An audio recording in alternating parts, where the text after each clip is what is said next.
Sveiki, su jumis sveikinas Kempiai ir Polas. Tai šiaip pamatyti. Čia galbūt šone ar matėte yra dalių, kurios toli gražu neuždėtos ir greit nebus uždėtos.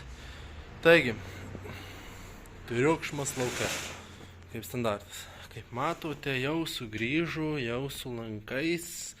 Ne tik, kad su lankais, bet jau dažytais, jau tikrai nebaisu, kad nesurūdys bestovint. Priekis irgi bent jau išdažytas, kaip sakant, kėbulas variklių skyrius, kad, kaip sakant, vis tiek bent šiek tiek gražiau atrodytų. Ir kas dar pasikeitė? Tai šiais metais davė leidimą pakelti stakanas 5 cm maksimaliai. Čia yra galbiškelį darėm taip neidealiai gražiai, nes kiti esu matęs, kad daro tiesiog deda vamzdį šičia, bet aš manau maksimaliai tvirtai tai padaryta. Čia, kaip matot, irgi biškį nuleista. Tenais tas skylukas pasilikau, man atrodo, kartą aiškinau, čia irgi pasilikau. Jas, jeigu kas, kaip sakant, galima bus padaryti vėliau, be jokių čia didelių bėdų. Tai va, čia skylės visus uždažytos, iškart dabar viskas gražiau atrodo, kai viskas nudažyta. Ir kaip ir šitoje vietoje viskas dabar atrodo mašina beveik sugrįžus į savo aukštį. Priekis, galas vis dar džipas. Tai kaip ir su šia dalia kol kas viskas, čia yra gumos, buvau pamiršęs nuimti, tai tiesiog po visko sudėjau į galą. Ir lankai atrodo šitaip. Man atrodo tikrai bent jau nerėžiančia akių, kas visai patinka, kas visai netrukdo, tikrai netrukdo, kaip sakant, ir toliau, kaip sakant, jau žiūrėsiu, ar kažko dar čia reikia, galbūt kelios yra skylutės, tikriausiai per tamsą nesimato, bet tokios tvirtinimo skylukės, tai žiūrėsiu galbūt, ar jos susisieja, ar jos nesusisieja su išorė, tarkim, šičia gerai matau, jos nesusisieja, nes čia yra ritmė, matau, jūs nieko nemato tikriausiai. Bet esmė, kad kampe yra skylė ir jinai tiesiog eina kaip antras sluoksnis metalo ir tiek. Tai va, šitas jau yra taip ir toliau. Ir štai dar kas yra padaryta, tai yra šitie skylės. Aišku, nebuvo pats geriausias, kaip sakant, radimas, kurias daryti, bet nusprendėm taip daryti. Tai yra čia originali vieta, kur originaliai šiaip kėlimas yra. Tai jinai yra net labiau priekyje, kadangi pagal salonų tuštumą manau, kad galas stipriai nulengvės. Priekis gali būti, kad nepavyks tiek daug tai išlengvyti, nors tikrai nemažai atrodo išlengvėjau, bet vis tiek padavus daugiau į tą pusę, kaip bebūtų, laikys tikrai neprastai. Ir plius čia, kaip sakant, irgi ta visa rėminė konstrukcija šitoje vis dar vietoje yra, tai tikrai laikysis mašina. Bet nebus, kad ją svers, aišku, čia tikriausiai įdėjus, ją galbūt nebūtų, kad verstų, bet kuo arčiau tos pusės, tuo aš manau yra patikimiau, vis tiek. Tada gale yra štai šičia tos skylukės ir originali vieta buvo, man atrodo, originali vieta, gal net ir čia yra originali vieta. Jo, galimai čia ir yra originali vieta. Jo. Reiktų pasitikryti, bet jau, kaip sakant, tie yra išimti. Tai galimai čia ir buvo ta originali vieta. Ir čia realiai galima bus daryti tuos stendukus laikančius. Galbūt net ir juos darysim, kadangi nemažai darbų, tiek reikės nusimti galinį traversą, tiek priekį nusimti. Tai galbūt reikės pirmą pasidaryti. Automatiškai jinai stovės pakelta ir ramiai jais dirbti. Štai dar prie pirmukų matom naujų dalykų. Tai yra viena dėžė ir antra dėžė. Čia yra, to jau išimsim, jau praktiškai išpakavimo video darau. Tai yra liaudyje bent jau vadinamas girgždukas. Realiai jį vadina, kaip turėtų kaip ir vadytis, jei gerai atsimenu, jei gerai žinau, nesu aš čia, kaip sakant, irgi specialistas visiškai tame, tai yra girgždukai. realiai vojetaus. Tai yra sferinis guolis. Tai reiškia, kad jisai neturi judesių, kaip turi saliamblokas, jisai turi judesį, kaip turi šarnyras. Tai reiškia, jisai sukiojasi visom kryptimis, kiek jisai turi eigos, nes kaip matot, vis tiek jisai yra gana platus, jisai neturi daug šoninės eigos, bet jisai neturi visiškai, kaip sakant, amortizacijos guminės, ką turi saliamblokas. Ir jisai tiesiog, kuo skiriasi nuo šarnyro, tai šarnyras turi savo tą kaiščiuką tokį stovintį, o šitam iš esmės gali perkišti kiaurą į varžtą ir prisukti prie šakės, tarkim. Tai šitie dalykai yra standartiniai, kurie eina gale. Ir vėliau parodysim, tai yra, bandysim daryti šakes, tai yra tiksliau jau padarytos aliuminiai šakės, kurios pakeis problematinės vietas gale ir plus net neproblematinės vietas. Tačiau manau, kad tai vis tiek padės sutvirtinti visą galinę važiuoklę ir galbūt svoris nebus išlaužtas, galbūt išlaužtas, bet vien tik girgždukai yra patys iš savęs sunkesni nei saliamblokas, tai aš turiu tokį manymą, kad nepadės svorio sutaupyti, bet bus svarbiausia, kad tvirta dalis, kuri neturi judesio, kurio nereikia, kaip sakant, ką tu pasidarai, kokį suvedimą pasidarai, ką pasidarai, tą turi, o ne bevažiuojant sumykština smūgius ir tada tu nebeturi nieko. Tai va, čia šita dalis. Štai yra antroji dėžė. Tai antrai dėžė nusipirkom visokių šūnikių, kurie yra svarbus. Tai va, tai yra cilindrukas, pirkom, stengiamės pirktis dalis visas, kaip sakant, rimtesnės. Tai cilindrukas, jau rodžiau aną kartą, turim rankinį, bet jame nebuvo cilindrukų mano prašymų, tiesą sakant, nes aš jau buvau užsisakęs tą cilindruką. Gal ir būtų pigiau buvę tiesiai iškart gauti, ar panašiai būtų bent jau, bet tiesiog įvyko taip, kad tuo metu užsisakinėjau dėl kitų priežasčių visai cilindruką. Ir man tada nebereikia to cilindrukų. Ir man jau tada reikėjo užsisakyti rankinį ir į Čegą bėgu. Ir tada žiūriu, turiu cilindruką ekstra užsakytą. Realiai, dar ne pas save. Nu ir ką, pirmin. Sako, vis be to, vis pigiau, vis nešvaistymas pinigų. Toliau, ką turime, tai turime stabdžių reguliatorių. Gana paprastas iš tikrųjų, šitas nėra kažkokio mandrumo, bet labai, kaip sakant, teisingas. Tiesiog du varžtai prisisuksi, čia susireguliuoji, čia išeina įeina, ar atvirkščiai, kiekvieną užrašyti ir vėl gamintojas Vilbudvis. Nes į šitą pirmuką tikrai nesinori dėti kažkokių pigių dalių, dėl įvairių priežasčių, tai viena, jeigu ateityje kažkada sugalvočiau parduoti, iš tikrųjų, tai nesinori, kad tos dalys būtų kažkokios bile kokios sudėtos. Kitas tikrai svarbus dalykas, tai yra, nes noriu turėti gerą, patikimą daiktą, kas yra svarbiausia patikimą. Nenoriu, kad man varžybų viduryje tektų stoti vien dėl to, kad aš sugedau dėl dalies, kurią nusipirkau pigiai nepatikimą.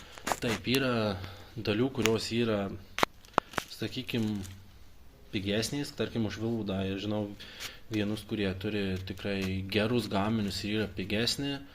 Patikimumo prasme, manyčiau, vienodi, galbūt šiek tiek mažesni, bet sunku patikrinti. Žinot, kaip vienas dirba galbūt 10 metų, kitas 9 metus, tai pavadikim vienodi pakankamai. Tačiau šiuo metu neturėjau jie tų dalių ir aš norėjau tiesiog užsisakyti viską, ką turėti, kad galėčiau įsibraukyti, kad nesukčiau apie tai galvos. Tai pirkausi geriau neprastesnį, bet geresnį. Tai aš tikrai nemanau, kad šioje vietoje aš kiek nors pralošiau. Tik tai laimėjau, kaip sakant, aišku, gal biškį pinigų daugiau, bet tikrai nemanau, kad čia yra pagrindinis blogumas, čia kaip tik yra gerumas, kai kuriais prasmėm. Tai toliau. Tvirti laikikliai gesintuvui. Čia irgi savo svarbus saugumo faktorius, kad jį turėti ir kad jis tvirtai būtų patikimai patvirtintas. Tai va, toksai laikiklis, kurį žiūrėsim arba tvirtysim tiesiai prie dugnų, arba darysim kaip krekždėje, gal kas matėt, kas nematėt, yra padarytas tokia skarda nueinanti nuo pagrindinių tvirtinimų, bet tenais iškeliai prie originalių vietų tvirtyta viskas, pradžioje nedaryti, kad su kilimu tiktų. Tai aš taip asmeniškai manau, kad tenais tikrai nereikia to ir laisvai galima tiesiog prie grindų čia tvirtyti, čia jau yra, kaip sakant, sportui mašina. Kas toliau? Toliau matau porą dalykų, kurių tikrai nereikia, arba kuriuos gali reikia, dar galvosiu. Čia va toks dalykas, tai yra čia tokia apsauga, aš čia žiūrėsiu, čia buvo iš tikrųjų vėl kitai mašinai dalykas, galvojau, pabandysiu ant to susidėti rimčiau. Pasirodo, daiktas yra per didelis, galbūt ateityje pabandysiu su mažesniu. Čia turim tokį dalyką, tai yra lęšis, kuris tas susideda kaveriukas, kaip tenais rodžio ant viršaus, kad gražiai atrodo. Bet esmė pagrindas, kad jisai sukasi į originalę H7 vietą, H4 tinka vietą ir nuo jo pasijungi LED lemputės, tai yra tiksliau ne LED lemputės, jame jau yra LED lemputės, bet tai yra LED lęšis. Tai yra stipriai daugiau šviesos ir jinai kaip geresnė, net ledukas eina matytis. Tai realiai bandysiu įsidėti į šitą savo lempas. Reikės aišku įsardyti priekį, nes jis pro priekį įsideda, bet aš labai tikiuosi, kad tai bus daugiau šviesos, daugiau geresnės šviesos ir tai prisidės, aišku, dėsis, tarkim, naktiniuose ruožuose visi deda pagrinde papildomas lempas, bet tarkim, ne naktiniam ruože, kur nors į mišką įvažiavus, kai tarkim lyja jau yra patamsėję, tai tarkim tikrai geresnė šviesa, aš manau, padeda, tikrai nebus nuo to blogiau, net realiai turėsi, kaip sakant, rimtas šviesas, kurios tikrai švies ir jos tikrai švies netgi, kaip sakant, tau prisidės prie tų papildomų lempų, kurias dediesi konkrečiai dėl latgalių. Tai nemanau, kad pralaimėjau šitą nusipirkęs, kaip sakant, kaip sakiau, pirkau kitam projektui, tai yra savo pagrindiniai mašinai, kurią dariausi dabar pastaruoju metu biškelį, kadangi šitas stovėjo, o savo pagrindiniai mašinai nelabai galėjau pats ką nors daryti, kaip sakant, kitas žmogus darė, tai yra mano brolis, dažymai vyko visokie, tai, kaip sakant, galėjau skirti pinigus biškelį ir galvos sukimą labiau į tą, šitą tiesiog laukį savo eilės. Tai realiai tai buvo, kaip sakant, dar buvo, man atrodo, išdužus lempa, ten kažkas ir įtrūkęs stiklas, tai galvoju, vis tiek stiklą reikia keisti, prie to pačio pabandau, žiūrėsiu, kaip gaus. Aišku, yra mažesni lęšiai, galbūt pabandysiu kada nors su mažesniais lęšiais arba pabandysiu dar kitokių idėjimų pasidaryti. Čia jau, kaip sakant, matysiu, bet šituos tikrai laisvai galiu aš panaudoti konkrečiai tam dalykui. Manau, tikrai nebus blogai, nebus blogiau bent jau. Tai va, tai šičia irgi geras dalykas, kurį ateityje bandysim gyvendinti, bet tai nėra prioritetas. Bet kadangi turiu, tai parodžiau. Toliau. Labai svarbus dalykas. Dabar uždėję vairą tokį iš kažkur radom. Ir yra štai adapteris, kuris uždėti leidžia sportinį vairą ant standartinio, kaip sakant, vairo laikiklių. Tai šitas reikalingas ir dar nusipirkęs, net nežinau, pažiūrėsiu tuo dėžutė, tikriausiai galbūt gavau, tai va aš čia, sakant, net pigaus firmos nebuvo, teko pirkti rimtesnę firmą, nes dažnai būna, kaip matė, talimo gabalas, jisai ar pigesnė, ar brangesnė pirksi, nelabai skirtis. Čia tempimos kilpos, jau iškart nusipirkau irgi, kad nepamirštų, kadangi iš vien nusisakinėjau, tai geriau jau turėti iš karto parsiųstą ramu, stovi, ateis laikas, susidėsiu, kaip sakant, bet nebus taip, kad paskutinė diena jau reikia vos nevažiuoti ir aš neturiu to daikto netgi. Kaip sakant, geriau iš anksto turėsiu. Tada tai yra laikikliai kapotui. Ir tokie patys laikikliai, bet jie bus naudojami nebe kapotui, o bagažiniai. Turiu idėjų, galvoju, nesu taip 100% tikras, bet yra spyruokliukės galima naudoti kapotui laisvai, tai yra ne kapotui bagažiniai, tai aš galvoju galbūt ne spyruokliukės naudoti, o šitos naudoti, nes esu matęs kaip ir šitos naudoja, man asmeniškai šitie atrodė biškelį tinkamesnis variantas, tai manau, kad aš juos bandysiu naudoti. Neturėjau raudonos, pasiėmiau mėlyną, bet čia dėl tokių dalykų nesuku galvos. Dar čia mašinos dizainas 100% nenuspręstas. Toliau, ką dar turim? Turim masės išjungėją.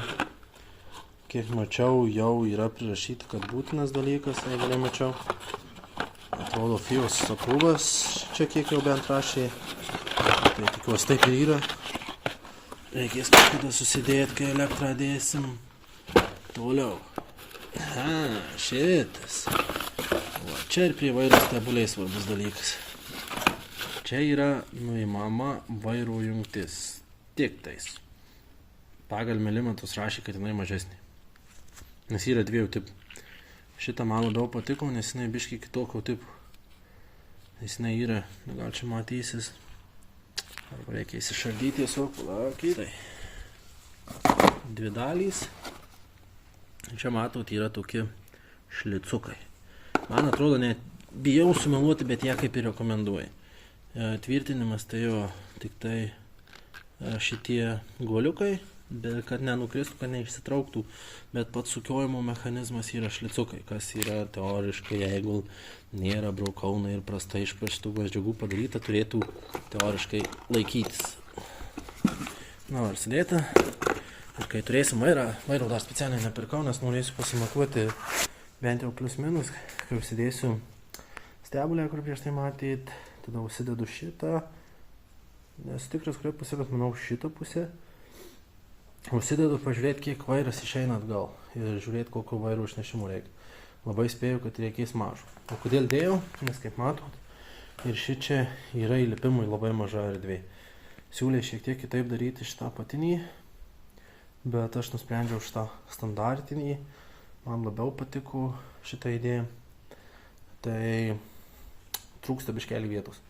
Na, netrūksta, bet tikrai bus nepatogu, nes pati sportiniai sėdiniai turi tą savo tokį atlaušėlį šoną. Ir tas atlaušėlis šonas tikrai maišo papildomai su vairu. Mano kojos pačios mažiausios irgi nėra. Taigi pasidaro labai didelės problemos įlipti.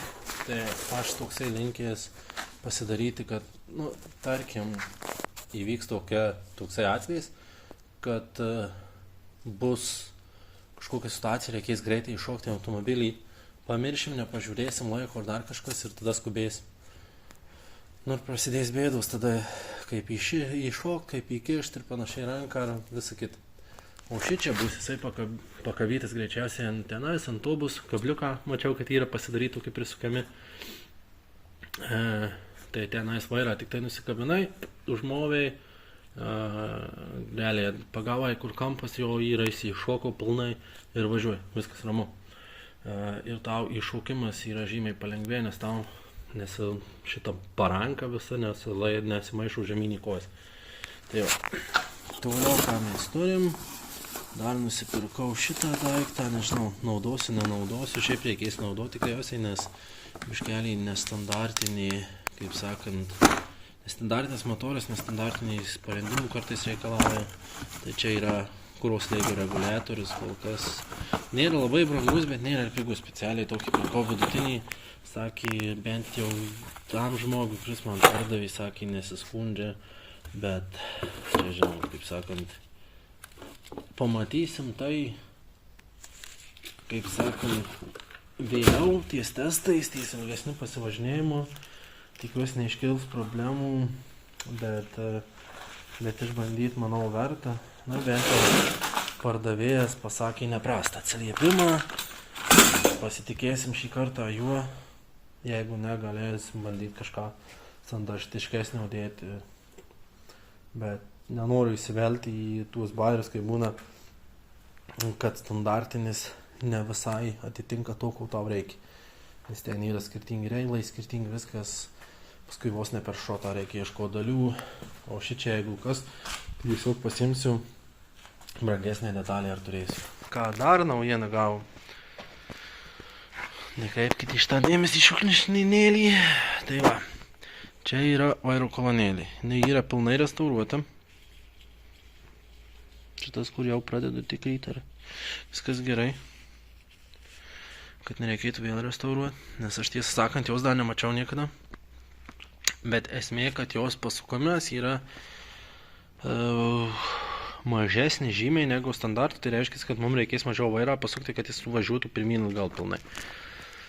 Tai čia aš manau viena tokių geresnių prekių ir svarbesnių prekių šitam automobiliui, nes be jo tikrai kartais ralyje tenka dėja, bet pamataškoti labai daug tą vairą. Taigi, kai mažiau bus mataškojamas vairas, mažiau nuvargsim, tiksliau teoriškai važiuosim.